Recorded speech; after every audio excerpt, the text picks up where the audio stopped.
Mapas de vida.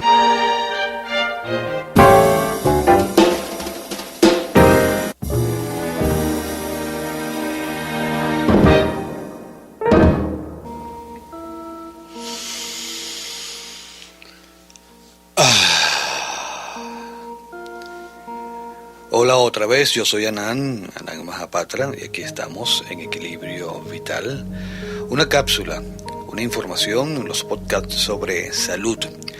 Y hemos venido trabajando en series que corresponden a la salud sobre las frutas, también con respecto a nuestra investigación sobre el sonido.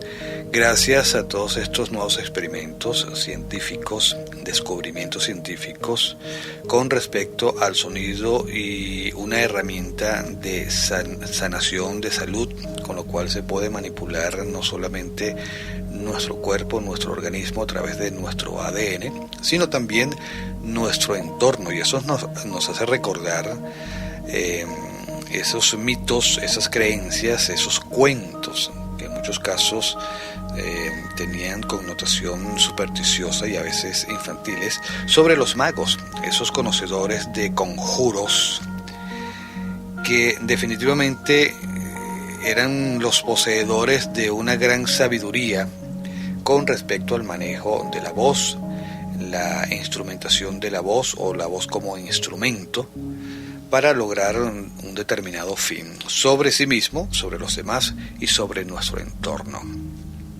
Esos conjuros, ¿recuerdan? Resulta que la voz es un instrumento de sanación, también puede ser un instrumento o una herramienta de agresión, al igual que muchos sonidos, de eso hemos venido hablando. Hay un artículo bastante atinado sobre la agresión acústica de Samuel Maynas Champion, que pone el dedo en la llaga en lo que se habla de contaminación ambiental por ruido. Y el problema que Maynex señala es gravísimo. Todos estamos expuestos a niveles de ruido que deterioran la audición y, por supuesto, nuestra calidad de vida. Sin embargo, pese al considerable aumento de la preocupación por los efectos de contaminación en el medio ambiente, hay poca conciencia sobre lo que produce el ruido. De hecho, ya hemos dicho que es una agresión. El ruido, cuando usted pone un equipo en alto volumen, que por supuesto supera los decibeles realmente recomendados, está agrediendo a su vecino, tiene también una autoflagelación, una autoagresión, se está haciendo muchísimo daño, pero lo más importante es que está agrediendo, es violencia lo que está ejerciendo usted. Hay mucha contaminación en el medio ambiente y, como decía, hay poca conciencia sobre lo que produce el ruido.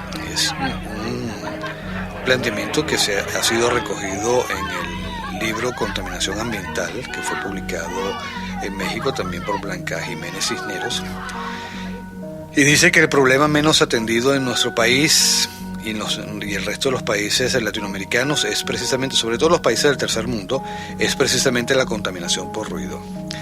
Hace años, Antonio Peralta, de la Escuela Superior de Física y Matemáticas, publicó un artículo algo relacionado con el ruido, donde relata los estragos que causa. No solo sordera, también provoca agresividad, contribuye al aislamiento, produce estrés, genera insensibilidad, afecta la eficiencia en el trabajo, interfiere con un buen desempeño de actividad. Y esto es muy importante con respecto al trabajo.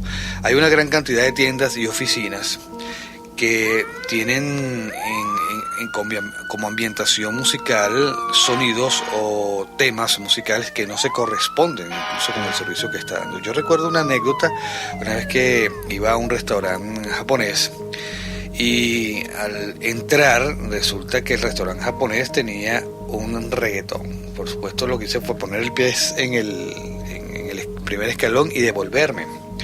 Sin embargo, el dueño, creo que era una de esas festividades, se percató, se acercó a mí, me preguntó que estaba abierto, que me podía atender. Fue tan amable que decidimos entrar y comer allí. De hecho, un restaurante excelente, una atención increíble, una comida exquisita, pero nos molestó muchísimo el ruido y así se lo hicimos saber. Le expliqué además que no correspondía. Cuando va a un sitio, espera encontrar un ambiente acorde con el servicio que se está prestando. Un restaurante japonés, lo menos que podía esperar era reggaetón, ¿no? Música japonesa, música suave, o en todo caso silencio, porque esa es la cultura japonesa. Fíjese que es importante, cuando usted va a una tienda, impacta el ruido que hay en esa tienda que no se corresponde.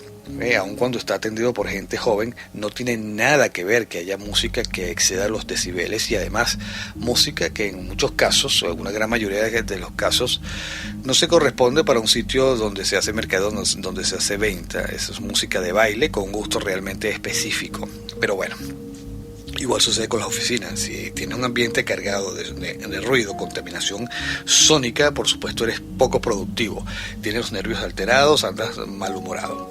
Esas son muchas de las causas que obtenemos, ubicamos y detectamos con respecto a lo que es la contaminación sónica. Se decía que hay mucha contaminación en los ambientes de trabajo, puede causar sordera. También perturba el sueño. Cuando se está en el trabajo no hay un buen desempeño en las actividades, por supuesto, que se realizan.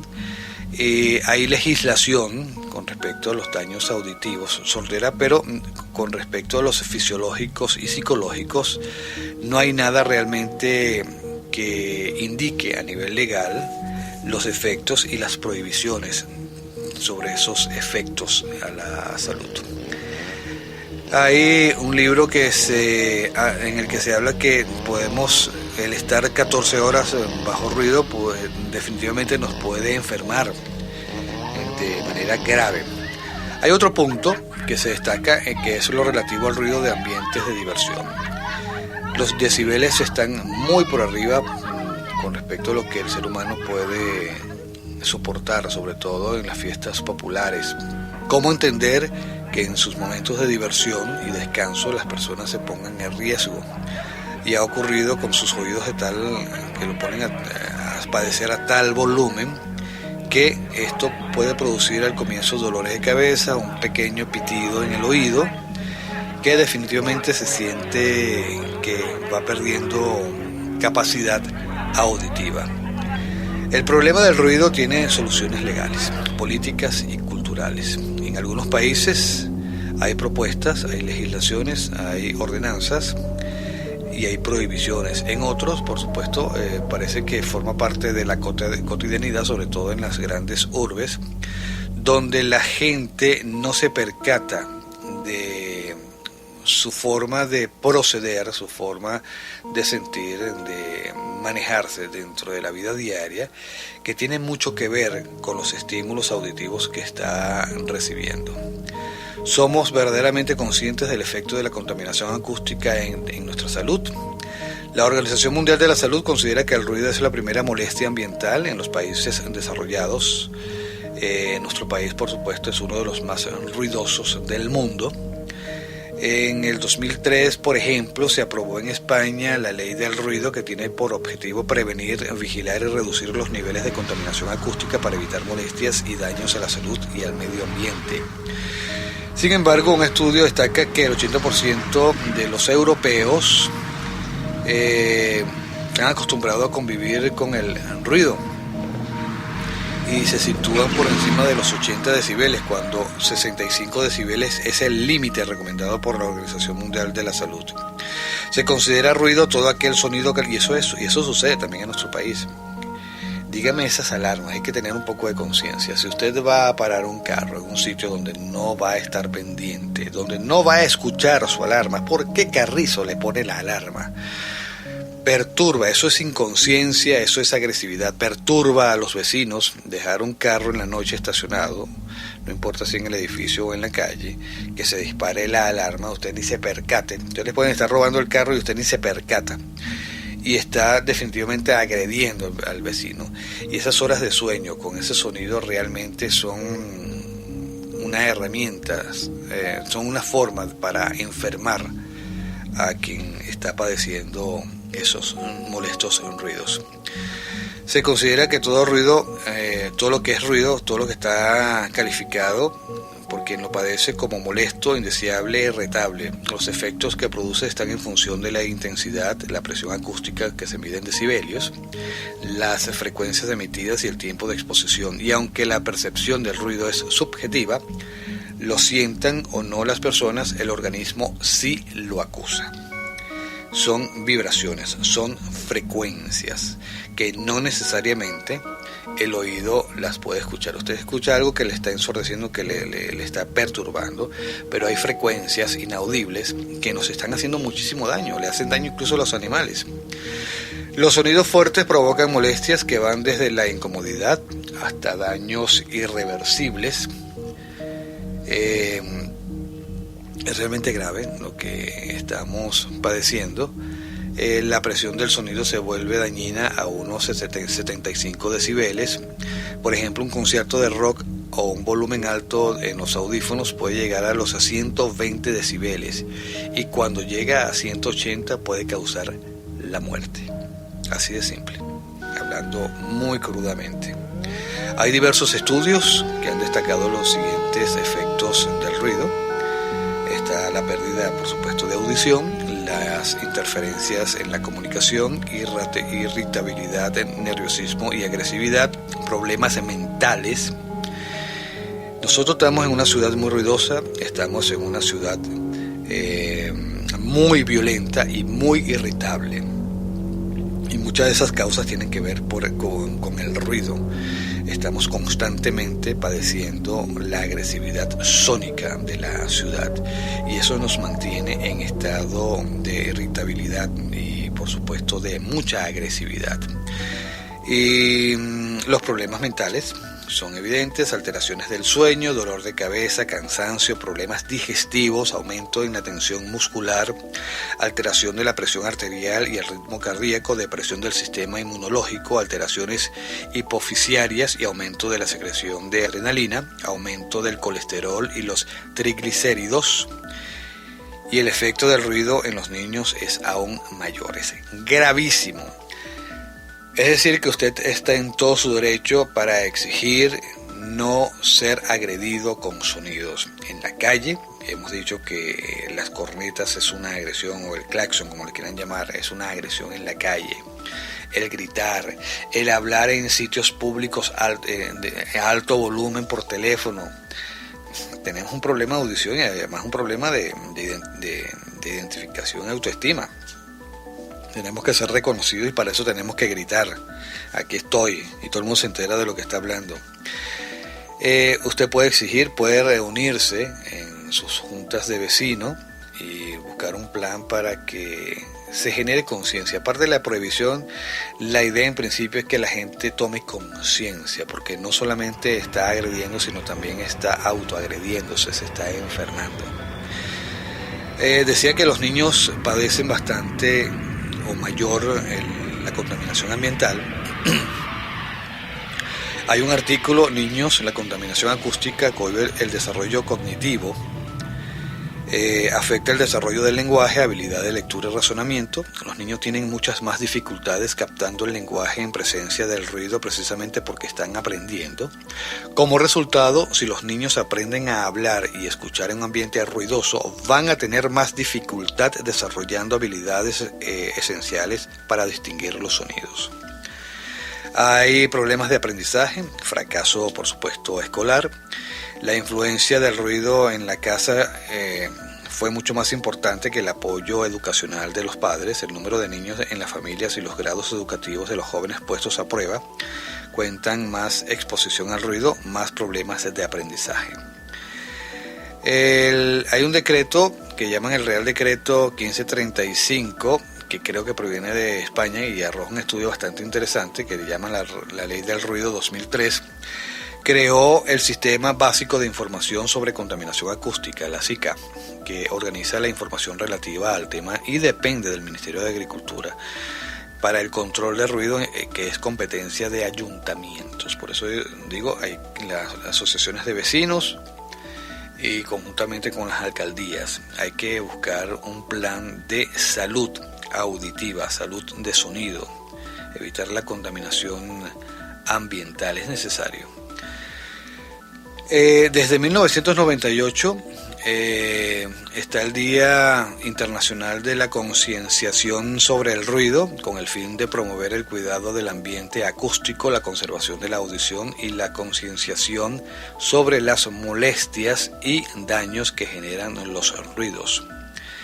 Según los datos desprendidos del Estatuto Ruido y Salud, elaborado por el Observatorio Salud y Medio Ambiente de Europa, un 20% de los europeos están sometidos a niveles de ruido que sobrepasan los considerados como adecuados para garantizar la buena salud. 3 veces ese número es el que está sometido el venezolano. Hay ruido por todos lados, a pesar de que nosotros tenemos extensiones de tierra fuera de la ciudad increíbles, donde podemos disfrutar de la armonía de la naturaleza. Salimos de la ciudad, nos vamos a una playa, además eso es gravísimo, es agresión. ¿Usted imagina la cantidad de agresores que contaminan con el ruido cuando van a la playa? Todo el mundo tiene derecho a escuchar su música, por eso su música es su derecho y es su ambiente. No tiene derecho a contaminar a los demás o a obligar a los demás que la escuche, y menos aún a enfermarse. Y eso es lo que está pasando en nuestro país. Uno, para realmente disfrutar de la naturaleza, de una playa, tiene que buscar algo muy escondido, alejado de toda muchedumbre, y menos donde haya o pueda haber camionetas, carros con esos equipos de sonido, donde definitivamente hay un problema de autoestima. Cada quien compite para ser reconocido a través del ruido que produce, y ahí definitivamente hay un problema de autoestima que se convierte en agresión. Ir a la gran sabana, a los tepuyes, y contaminar con sonido, eso no tiene nombre. Eso es una grosería y una gran estupidez.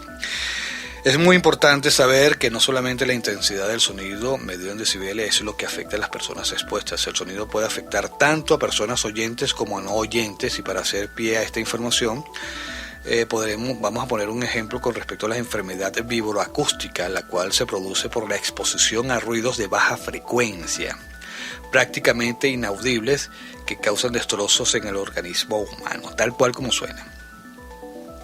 Cabe destacar que la mayoría de los estudios en relación al ruido toman como referencia el nivel de presión sonora sobre decibeles. El nivel de presión sonora expresado en decibeles es una magnitud que se calcula teniendo en cuenta la presión sonora a expresar y su relación con una presión de referencia equivalente a 20 UPA, que es el aire, la presión que hace en el aire, que es la presión necesaria para que un sonido apenas llegue a escucharse. Al ser una unidad logarítmica, permite operar en magnitudes de niveles dentro del rango 2 a 3. Vamos a dejar esta parte científica de lado. Lo cierto es que hay vibraciones acústicas inaudibles que son definitivamente dañinas, como también, por supuesto, hemos hablado en otras oportunidades, las hay para sanar, para dormir, para potenciar el cerebro. Volviendo al tema del hecho de los que estudios están todos en decibeles, implica que se tiene en cuenta que las propiedades del sonido es una perturbación a la presión atmosférica, y su frecuencia tiene mucho que ver con el grado de perturbación que se provoca. Y todas las personas, seamos oyentes o no, recibimos el mismo grado de estímulo. ¿Alguna vez, y yo me supongo que sí, porque que constantemente está sucediendo, has sentido que el piso vibra en un lugar ruidoso? Bueno, esa extraña sensación precisamente es la que nos daña, esa vibración que se mete a través de las células, a través del ADN, y nos está matando. La enfermedad vibroacústica se manifiesta en individuos con exposición a ruidos bajos de baja frecuencia, principalmente en aquellos que se mueven en círculos laborales o zonas urbanas cuyo ruido ambiental tiene un espectro en el cual predominan las frecuencias concentradas entre los 50 y los 1000 Hz. Un grupo de riesgo se encuentra conformado principalmente por personas que se encuentran en constante exposición al ruido de transportes como colectivos, trenes, autobuses, diésel y, por supuesto, aeropuertos, o a mecanismos de calefacción, de ventilación, de refrigeración. Personas que se encuentran trabajando en restaurantes, discotecas y bares. Ese sonido del ventilador, de la vibración de la lavadora durante mucho tiempo, o del refrigerador, esa baja frecuencia es dañina. La cocina por eso está alejada del resto de de los sitios de la casa, y debe estar cerrada. Ese ruido, esa frecuencia que está allí tiene que quedar allí y tiene que buscarse la manera en que no nos afecte. Tenemos en el estudio una investigación sobre lo que son ahora las frecuencias a través de las frecuencias que no escuchamos, que nos sirven como transporte de otras frecuencias, por decirlo de alguna manera, que son las frecuencias de comunicación. Estamos saturados. Hace muchos años,